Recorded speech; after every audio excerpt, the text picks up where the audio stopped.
Okay, welcome to Crazy Food Truck. For some context, Crazy Food Truck is a manga written and illustrated by, and I hope I'm saying this right, Rokoru Ogaki. And it's just as weird as it sounds. Okay, got it? Go. So we started off with our boy Gordon cooking up something nice and yummy. Now, I'm not sure if he's named Gordon after Gordon Ramsay or if it's just a coincidence, but whatever. Gordon is having the time of his life cooking up this delicious looking BLT that he wants to sell from his crazy food truck. But this takes place in a post-apocalyptic world, and there isn't a single person in sight. So he eats his sandwiches and continues driving. But there's a weird object in the middle of the road, and Gordon has to swerve out of the way to not hit it. Now, I want to point out that Gordon was looking straight ahead, and it's established that this is some sort of post-apocalyptic world. So there's nothing really else in his way or obstructing his vision. So wouldn't he have been able to see this thing like miles away and just had more than enough time to just react and move out of the way a little? I don't know, maybe I'm stupid, but Gordon swerves of it, and because of it he smashes all the beer that he had in his truck. So he steps out to take a look at the thing he swerved out of the way for, obviously. And it turns out to be a sleeping bag, and inside of it, a naked woman with a rumbly tummy. Gordon, being the good person that he is, takes her inside his food truck and gives her food, and asks her to leave when she's done. But she just kinda sticks around and continues eating his food, but Gordon doesn't really seem to mind since she's probably the only person who's had his food in a very long time, and I guess he just lets her tag along now. So with a new partner, Gordon's back on the road. But Gordon can't seem to catch a break, because the military pulls him over and asks him if he's seen a girl in the picture. And big surprise, it's the same girl he found not too long ago. But Gordon isn't a narc, and he doesn't tell them that she's in the back of his truck. But the military, just to be safe, they need to check the bag, and Gordon says that they're doing too much, but the military man responds by pulling out his Glock on Gordon and threatening that he will never make sandwiches again. Which is a little extreme if you ask me, but I'm not military, what do I know? So Gordon's like, fine, go ahead and check. And when they open the bag, they find nothing, so all's good.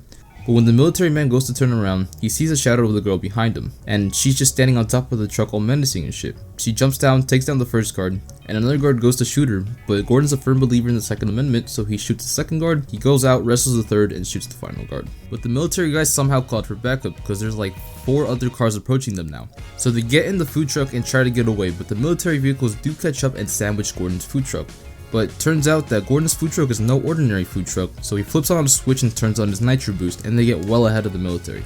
But Gordon's like, nah, we ain't done yet. And he presses a button that reveals a fucking missile launcher from the top of his truck and blows everything up behind him. And now they decide it's the proper time to introduce themselves. And we find out that the girl's name is Arissa, and the bond is formed as they are both runaways from the military. Alright, now we're introduced to Kyle, who's looking at the mess that Gordon left behind, and assumes that Arissa had something to do with it, and figures that they need all hands on deck to capture her now. Now, we cut to Gordon looking at the fridge that's empty because Arissa ate everything in there, including the meat which she ate raw.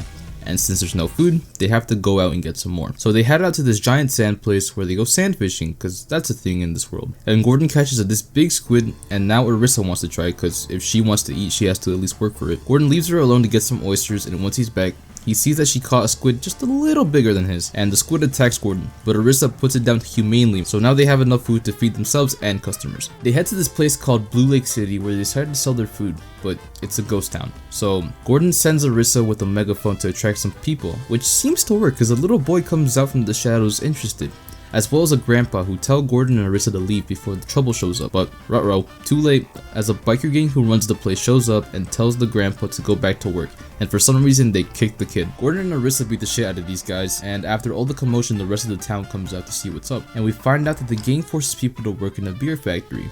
And my man Gordon is fiending for a drop of beer since all his was broken. We cut to the inside of the factory where this guy is beating someone for not being able to work anymore. He's like, get back to work, you're slowing everyone else down, if you don't work you'll die. Hey, do you hear that? Gordon rams his truck into the wall, and a single brick, no, the wall didn't fall on this guy, a single brick hits the gang member, and Gordon asks the guy to take him to their boss. Now we meet this ugly bastard of a guy who's in charge, probably because of his size, trying to force himself on a married woman. But thank God Gordon shows up, lighting everyone up in the room, and somehow deflecting bullets with a silver tray. Arissa also shows up with her drunken jutsu and helps beat everyone up. Then we see this big guy get behind Gordon, about to drop a barrel on him, but Gordon roundhouses the guy and saves the day and the village. Then Kyle, fucking hate Kyle, but Kyle shows up to the village and asks if they seen Arissa.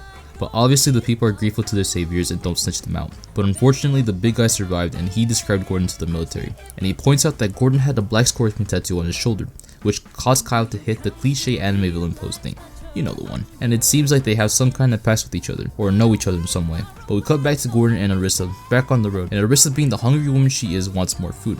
but they don't have any since she ate it all. And she's like, fuck it, I'm getting some shit myself. And she runs out of the moving truck, heads straight for this poor unsuspecting pufferfish cow hybrid, and kills it in one kick. Rest in peace, pufferfish cow. Gone, but not forgotten. But like a real pufferfish, it's poisonous, so she can't eat it. And Gordon isn't skilled enough to cook it, so they sell it at a nearby market instead so they can buy their own food rather than hunt it this time. So Arissa helps them pick out nice fruits and get groceries, but she can't help but notice a Chinese restaurant. Yes, a Chinese restaurant. Yeah, I don't know. In this post-apocalyptic world, I guess society built itself back up to a pretty good place to have nice looking Chinese restaurants. But they go in and order some ramen. Arissa slurps up her bowl and goes to the ladies' room. That's when Kyle shows up. Turns out the two do know each other, and they're pointing guns at each other's peepees, which is terrifying. We also find out that Arissa is some sort of government secret project, so he really needs to capture her. So he lets Gordon know that he has the whole town surrounded and he ain't playing any games. He gives Gordon the choice to surrender and gives him till Arissa comes back to her seat to the side. Then the next panel is Arissa sitting down, which is crazy, meaning she snuck past all the guys with guns and snuck up on Kyle without being noticed or questioned. Yeah, I don't know, shit's weird. So Kyle puts his gun at Arissa and Gordon stops him by asking, "Don't you want some ramen?" Then throws that shit at his hand, knocking the gun away. And I guess both Gordon and Arissa shared a brain cell in this moment, cause it seems like they both understood what to do. They both stand on this table that spins and pull some crazy ninja Kill Bill shit. And for some reason Gordon's gun and Arissa's helicopter kicks are faster than the automatic weapons they have. Yeah, this manga's weird. So that was basically the first volume of Crazy Food Truck. It's a pretty entertaining manga, so I recommend you go read the rest for yourself. It's really short, only like 16 chapters. This video was heavily inspired by Highboy, if you know who that is, so I feel like I should link his channel in the description. But yeah, if you're here, thanks. Be sure to subscribe and shit. Yeah, peace. Thank you. Yeah, actually, before I go, one last thing I want to add is just thank you guys for all the support recently. We went from like 50 subscribers to 150 in a couple of days, thanks to my liking anime then versus now video, which you guys crushed for some reason. The algorithm really liked that, but I wanted to thank you guys, and I just want to say I appreciate you guys for subscribing and just watching the video in general. So yeah, keep doing that. My goal now is to hit like 1,000 by the end of the year, like I said. I'm not sure if that's possible, but we'll see. Yeah, thanks again. Peace, for real this time.